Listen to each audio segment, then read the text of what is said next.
Hey guys, Thunder E here, and today we have the ROG Phone 6D Ultimate. And you're going, wait, there's another ROG phone there. Well, there used to be the ROG Phone 6 Pro, which we covered on the channel earlier.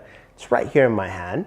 But the 6D Ultimate is a slightly different and similar device because it comes with a Mediatek Dimensity 9000 Plus processor. This is first time we've had a Mediatek processor in a high-end gaming device like this. So I wanted to see how it actually stacks up against, of course, the Qualcomm version. So this is sort of kind of like a Qualcomm versus Mediatek video, but not really in a sense.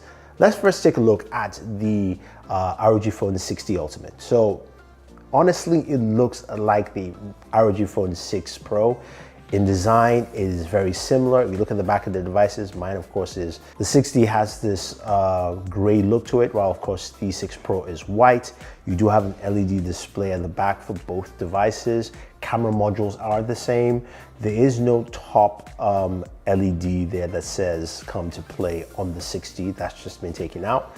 And then in terms of ports, you do have two ports on the device, two USB Type-Cs, one on the bottom and one on the side of the device, and of course a headphone jack, which again points to the fact that they have used the same chassis across the board. But we want to look at, of course, how this device actually handles. Now, display of course is 6.78 inches.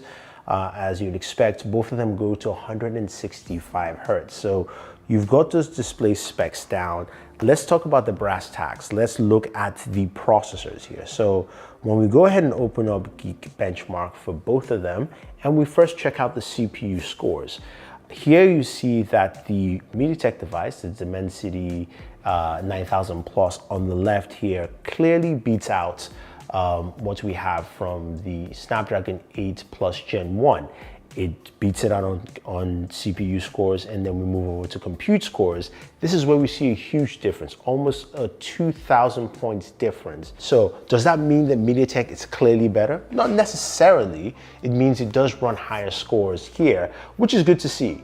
So what we're gonna do is we're just gonna show you some gameplay and show you clips from both devices, and you see the benchmarks and how they perform in each game. Of course, that will be Call of Duty Mobile, Genshin Impact, Apex Legends Mobiles, and PUBG Mobile. And then, we'll move on from there.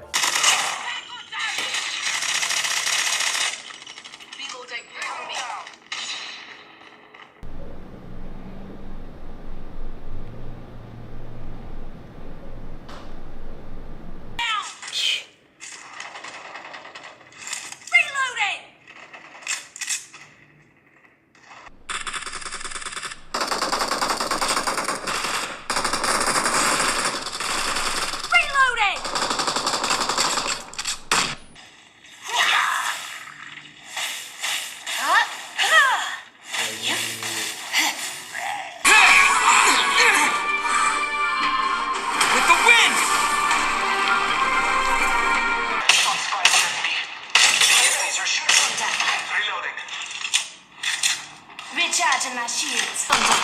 Shooting. Enemy down.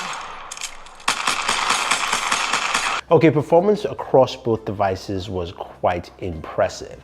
And it was good to see that both of them performed well. And honestly, you're going to get, from what you've seen, the same performance from both devices. You're getting that 90 frames per second on Call of Duty Mobile, which is great to see on both devices. You're also getting the max 60 frames per second in Apex Legends as well, and also getting 60 quite flawlessly on Genshin Impact, even though the Snapdragon model did dip down to about 57.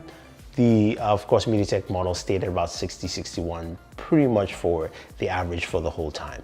Now, the one thing to note is when you look at the console information for both devices here, the CPU while you're running it idle, the CPU and GPU for the Mediatek version does run a little hotter at 96 degrees, while of course the Snapdragon version is 91 and about 91 also respectively, slightly.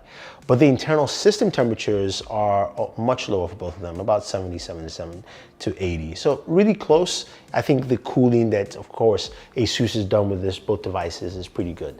Now, What does this mean for performance and what does it mean for pricing? I honestly don't have pricing right now because I wasn't given pricing on this device, but it means that Mediatek has a processor that can compete with the highest levels that Qualcomm has to offer, which is good to see. More competition, which means next versions we're going to see are going to be much better, more effective, and also have just better performance overall. You also heard the speakers from both of them. They sounded really good. So I think ASUS has not compromised by using two different processors.